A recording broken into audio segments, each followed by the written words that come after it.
Dear students, myself Dr. Ashish Garg, Associate Professor in Chemistry, Seth R.N. Ruia government college, Ramgarh Shekhawati, district Sikar, Rajasthan. बच्चों, BSc part second first paper inorganic chemistry में हमने topic start किया हुआ है, that is isomerism in coordination compounds, right. उप सहसंयोजक यौगिकों में समावयवता। मैंने इससे पहले पार्ट 12 एंड पार्ट 13 में स्टीरियो आइसोमेरिज्म के बारे में काफी डिटेल में आपको एक्सप्लेन किया था। बच्चों, एक्चुअली एक बात मुझे आपको बतानी है कि आप बीएससी पार्ट सेकंड में हैं और मेरा एक लेक्चर है बीएससी पार्ट फर्स्ट में stereo chemistry part 1।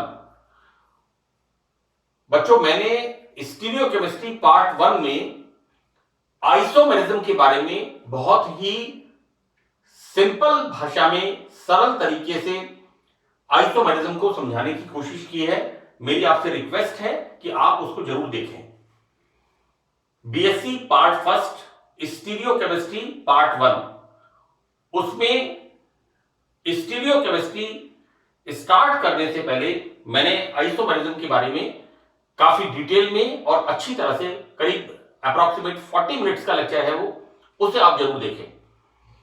Now we start this topic,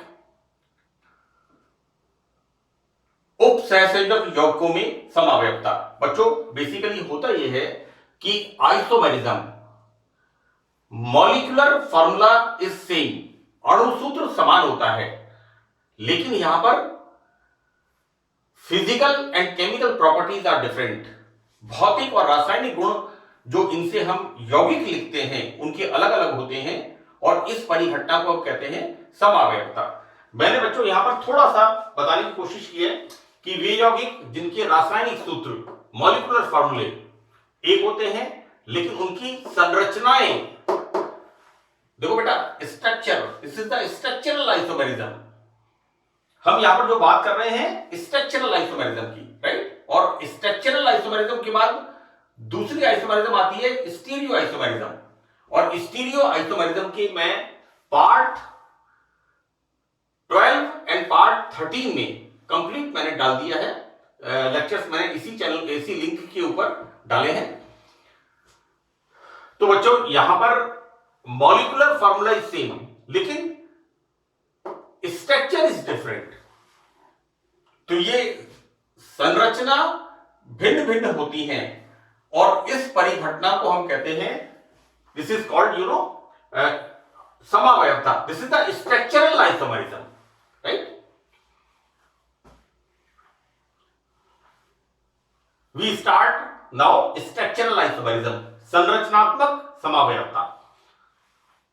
बच्चों, मैंने इस पार्ट 14 में 4 तरह की आइसोमेरिज्म एक्सप्लेन की हैं और इसके बाद मैं पार्ट 15 के अंदर मैं इसे कंप्लीट करूंगा। यहां पर पहला आइसोमेरिज्म बच्चों है first isomerism, that is polymerisation isomerism, बहुलकीकरण समावयवता। एक्चुअली पॉलीमराइजेशन में बहुलकीकरण, पॉलीमर का फॉर्मेशन होता है, n number of, infinite number of molecules आपस में जुड़े हुए होते हैं। बेसिकली देखो, मैंने इस बड़ा क्लियर लिखा है कि ये आइसोमेरिज्म कोई पॉलीमराइजेशन इसमें नहीं होता, राइट। लेकिन इसका नाम दिया गया है कोऑर्डिनेशन कंपाउंड्स में पॉलीमराइजेशन आइसोमेरिज्म। यहां पर क्या होता है, यहां पर बच्चों सही मायनों में यह आइसोमेरिज्म नहीं है, बिल्कुल मैंने क्लियर लिखा है। जैसा कि पॉलीमराइजेशन आइसोमेरिज्म उप सहसंयोजक यौगिकों की होती है, उसमें समझाया गया है कि ये कोई सही मायनों में समावयवता नहीं है, क्योंकि इसमें यौगिकों का इंपीरिकल फॉर्मूला, मूलानुपाती सूत्र, बच्चों मैं कोशिश कर रहा हूं कि अंग्रेजी माध्यम के बच्चों को दिक्कत नहीं हो, यहां पर मूलानुपाती सूत्र, this is the empirical formula, समान होता है लेकिन उनके मॉलिक्यूलर वेट, अणुभार भिन्न भिन्न होते हैं और एक्चुअली यहां पर किसी तरह का कोई पॉलीमराइजेशन नहीं होता। तो होता क्या है, this is the one example. यहां पर मैंने 1, 2 एंड 3 तीन एग्जांपल लिखे हैं। बच्चों देखो यहां पर पहला संकुल यौगिक है PtCl2NH3 होल ट्वाइस, राइट। अब देखो नेक्स्ट संकुल में क्या हो रहा है, इसका डबल हो गया, PtNH3 होल 4 एंड PtCl4। यहां पर कितना था, 2, यहां पर कितना था, एमीन कितना था, 2, लेकिन यहां पर क्या हो गया, 2 मेटल हो गई और 2 यहां पर हमारे पास हम क्या देखते हैं, PtNH3 होल 4 एंड PtCl4। देखो बेटा कुछ बच्चे क्या करते हैं कि यहां पर पहले Cl4 लिख देंगे, बाद में NH3 लिख देंगे। आप लोग इसको इसी क्रम में याद करना। क्यों करना, क्योंकि मैंने जो इसके बाद अगला संकुल लिखा है, देखो बेटा यहां पर क्या है, Cl2-1, कितने क्लोराइड हैं, 2। This is the neutral ligand, तो इसकी ऑक्सीडेशन स्टेट +2। मैंने आपको शुरू से कहा है कि लिगेंड के ऊपर उपस्थित चार्ज, आवेश की गणना करके आप मेटल की ऑक्सीडेशन स्टेट की गणना कर सकते हैं आसानी से। इसको हम देखें, this is the neutral ligand, ये बच्चों होता है -1, this is absolutely wrong, Cl-, लेकिन यहां पर क्या होता है, 2 Cl, इसका मतलब -2। ये मेरा कहने का मतलब था। तो यहां पर बच्चों प्लेटिनम की ऑक्सीडेशन स्टेट सेकंड, +2, करेक्ट। अब हम आगे क्या देखते हैं, देखो बेटा पहला संकुल मैंने लिखा है PtNH3 whole 4, this is the neutral ligand, यहां पर प्लेटिनम की ऑक्सीडेशन स्टेट +2। तो बच्चों मैंने पहले धनावेशित संकुल को लिखा है, मैं एक बार फिर रिपीट कर रहा हूं, यहां पर मैंने पहले धनावेशित संकुल को लिखा है, मैं आगे आपको बताऊंगा इसके अंदर। उसके बाद लिखा है PtCl4, दिस इज -2, तो दिस इज बैलेंस्ड। यहां पर क्या हो गया इसका, एक तरह से हम कहें कि ऑल्दो, जबकि मैं यहां पर कह रहा हूं कि पॉलीमराइजेशन, यहां पर इसका डाइमर फॉर्म हो गया, यहां पर इसका 2 से गुणा हो गया, इसका 2 मेटल, NH3 2 थे यहां पर 4 हो गए और Cl यहां पर 4 हो गए, राइट। नेक्स्ट पे हम देखते हैं बच्चों PtNH3 whole 4, right. And next देखो बेटा ध्यान से देखना इसको, यहां पर PtCl3NH3, इसका संकुल का होल ट्वाइस, राइट। यहां पर देखो बेटा इसके चार्ज को बैलेंस करने के लिए +2, इसके +2 को बैलेंस कर, यहां पर इसकी ये नेक्स्ट इसका बनेगा एग्जांपल। इसको आप थोड़ा ध्यान से इसको देख करके इसका नाम आप नॉमेनक्लेचर के हिसाब से आप लिखेंगे, मैंने सारे नियम नॉमेनक्लेचर के बता दिए। नेक्स्ट एग्जांपल बच्चों यहां पर है cobalt, NO2 whole thrice, NH3 whole thrice. Next example में क्या हो रहा है, कोबाल्ट का NH3 होल 6। देखो बेटा यहां पर कोबाल्ट की oxidation state, this is the neutral ligand, कितने हैं, 3, इसका कोऑर्डिनेशन नंबर 6, 3 NO2 नाइट्रो और 3 एमीन। कोबाल्ट का coordination number 6, right. Secondary valency की बात कर रहे हैं अपन। सेकेंडरी वैलेंसी क्या डिसाइड करता है, स्ट्रक्चर ऑफ द मॉलिक्यूल, क्योंकि सेकेंडरी वैलेंसी वर्नर्स थ्योरी दिशात्मक होती है, डायरेक्शनल होती है, ये संकुल की ज्यामिति का, ज्योमेट्री का निर्धारण करती है। सो दैट CONH3 होल 6, बच्चों यहां this is the neutral, this is +3, why CONO2 whole 6, बच्चों NO2 nitro, nitrito, KN kappa, हम जब नाम लिखेंगे इसका, this is CONO2, NO2 minus कितने, 6, कोबाल्ट कितना ऑक्सीडेशन स्टेट, +3, कितना आएगा, -3, इसके ऊपर +3, बैलेंस, क्लियर। नेक्स्ट बेटा आइसोमेरिज्म इसमें है आयनन समावयवता, आयोनाइजेशन आइसोमेरिज्म। बेटा देखो ऐसा है कि यहां पर इस प्रकार की समावयवता संकुल के बाहरी क्षेत्र, बच्चों बाहरी क्षेत्र का मतलब हो गया प्राइमरी वैलेंसी। मैं आपको बिल्कुल क्लियर कर दूं, वर्नर, मैं right from the start, Werner ने Werner is the father of coordination chemistry. मैंने मेरे लेक्चर में बताया इस बात को। He got the Nobel prize, उनको नोबेल प्राइज मिला था 1913 में। 1992 के अंदर वर्नर ने सिद्धांत दिया था।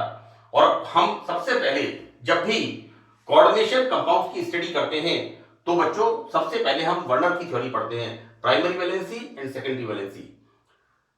Primary valency is ionisable and non directional, आयनित होती है और अदिशात्मक होती है, while the secondary valency is non-ionizable,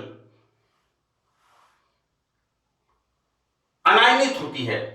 इसका हिंदी शब्द है नॉन आयोनाइजेबल, अनायनित होती है और कैसी होती है, डायरेक्शनल, दिशात्मक होती है। तो बेटा इस प्रकार की समावयवता संकुल के बाहरी क्षेत्र में उपसंयोजन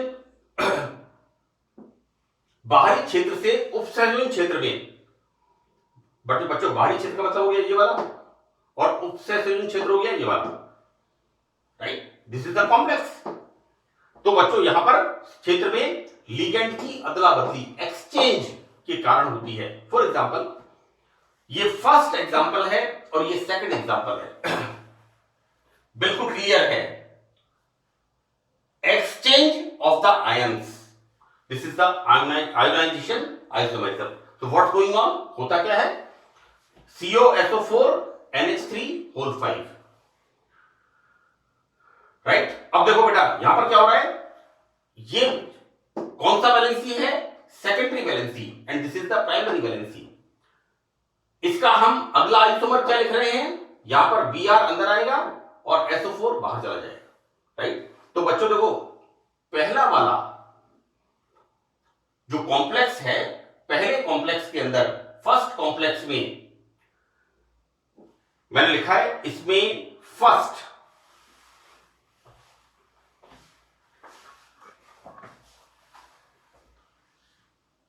सिल्वर नाइट्रेट के साथ, बेटा this is the primary valency, जैसा मैंने आपको COCl3 6H2O वर्नर सिद्धांत में बताया था। स्ट्रक्चर इसमें ये जो फर्स्ट है इसमें AgNO3 के साथ AgBr का प्रेसिपिटेट देता है, लेकिन सेकंड में बच्चों, सेकंड में Br सेकेंडरी वैलेंसी में चला गया और सल्फेट प्राइमरी वैलेंसी में आ गया, लेकिन सेकंड नहीं देता है। अर्थात बड़ा क्लियर मैंने इस पर लिखा है कि प्राइमरी वैलेंसी में फर्स्ट में Br माइनस व सेकंड में बच्चों, फर्स्ट में प्राइमरी वैलेंसी कौन सा होता है, Br, और सेकंड में प्राइमरी वैलेंसी होती है सल्फेट। इसलिए कॉम्प्लेक्स फर्स्ट AgNO3 के साथ AgBr का प्रेसिपिटेट देता है, लेकिन कॉम्प्लेक्स सेकंड AgNO3 के साथ सिल्वर नाइट्रेट के साथ AgBr का प्रेसिपिटेट नहीं देता, क्योंकि इसमें प्राइमरी वैलेंसी में सल्फेट उपस्थित होता है। नाउ अदर एग्जांपल्स बच्चों, this is the PT-NH3 whole 4 Cl2 Br2। बच्चों इसमें सेकेंड आइसोमर में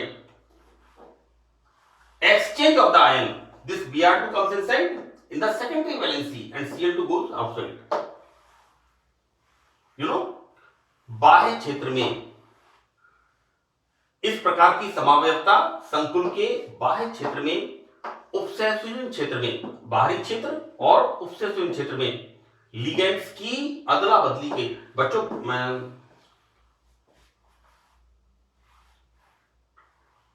यहां पर बुक्स में लिखा हुआ है आयनों की अदला बदली। बच्चों आयन मत करना, क्योंकि हो सकता है कि यहां पर ये वाला लिगेंड बाहर चला जाए, राइट। तो इसको आप लिखिए लिगेंड्स की, this is the correct word. मैंने बुक्स में देखा है, इसका करेक्ट वर्ड है कि लिगेंड्स की अदला बदली, एक्सचेंज की।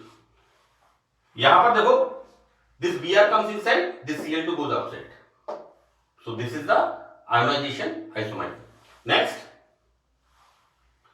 एक एग्जांपल हमारे पास है, इस interesting, cobalt, ethylene diamine, nitro and chloride, और बाहर क्या है, थायोसाइनेट। अब बेटा इसमें क्या हो रहा है, सेकंड के अंदर Cl outside, HCl inside, ligand की अदला बदली, primary valency and secondary valency के अंदर एक्सचेंज। अब नेक्स्ट में क्या हो रहा है बेटा, यहां पर COEN और यहां पर HCl अंदर आ गया, सो जी दिस HCl इनसाइड और NO2 आउटसाइड। इस तरह से यहां पर इसके इस कॉम्प्लेक्स के 3 आइसोमर बनते हैं, राइट। और ये जो आयनन समावयवता है, इसके अंदर लिगेंड्स की प्राइमरी वैलेंसी और सेकेंडरी वैलेंसी, इसके अंदर बच्चों this is the external area, बाह्य क्षेत्र, और दिस इज द, मैंने लिखा बच्चों उसको उपसंयोजन क्षेत्र, this is the secondary valency. इसके अंदर एक्सचेंज के कारण ऐसा होता है। नेक्स्ट आइसोमरिज्म बच्चों इसमें है हाइड्रेट आइसोमरिज्म, हाइड्रेट समावयवता। देखो बेटा इसमें क्या हो रहा है कि जैसा नाम से स्पष्ट है, पहला कॉम्प्लेक्स हमारा क्या है, हमने लिया CrCl3 6H2O।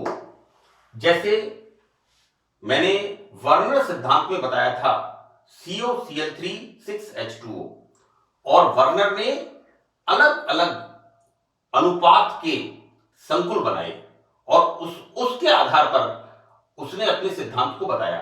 यहां पर हम क्या देखते हैं कि इस समावयवता में संकुल आयन के भीतर व बाहर की स्थितियों में परिवर्तन करने वाले लिगेंड में वाटर मॉलिक्यूल, राइट, इसलिए इसका नाम दिया है हाइड्रेट समावयवता, हाइड्रेट आइसोमरिज्म। हमने एग्जाम्पल लिया है CrCl3 6H2O, इसके 3 आइसोमर्स, और ये तीनों आइसोमर्स प्रूव्ड हैं बाय द कंडक्टिविटी मेथड और by the precipitation of Cl। देखो बेटा पहला वाला, मैंने इसमें लिखा नहीं है कहीं,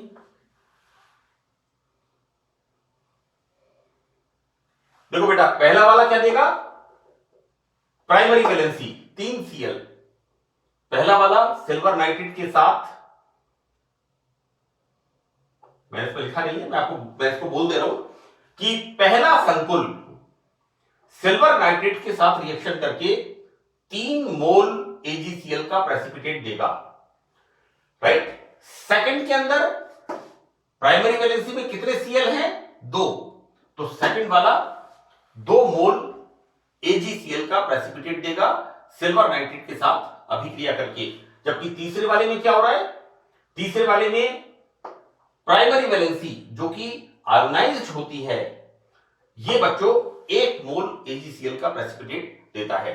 मैं इसको बताता हूं बच्चों कि यहां पर अंदर और बाहर की, बच्चों अंदर की स्थिति तो है सेकेंडरी वैलेंसी, उपसंयोजन क्षेत्र, कोऑर्डिनेशन एरिया, और बाहर का है प्राइमरी वैलेंसी, इनके अंदर एक्सचेंज होता है। तो बच्चों एग्जांपल दिया है, और इस एग्जांपल की पुष्टि चालकता मापन व Cl के अवक्षेपण की मात्रा के आधार पर, जैसा मैंने आपको बताया कि फर्स्ट संकुल सिल्वर नाइट्रेट के साथ 3 मोल AgCl का प्रेसिपिटेट देता है, राइट। Cl के अवक्षेपण के आधार पर ये जो संकुल बनते हैं, इन संकुलों के बनने की पुष्टि होती है कि ये तीनों आइसोमर यहां पर फॉर्म होते हैं, राइट। तो देखो बेटा यहां पर एक वाटर मॉलिक्यूल बाहर चला गया, एक Cl अंदर आ गया, C, यहां पर Cl इनसाइड, एंड ये Cl इनसाइड का मतलब हो गया सेकेंडरी वैलेंसी में आ गया, राइट। अब यहां पर क्या होगा कि प्राइमरी वैलेंसी में बने हुए बचे हुए 2 Cl माइनस आयन ये सिल्वर नाइट्रेट के साथ प्रेसिपिटेट देंगे 2 AgCl, यहां पर क्या मिलेगा 3 AgCl। और नेक्स्ट में बच्चों क्या हो रहा है, ये गड़बड़ हुई इसके अंदर।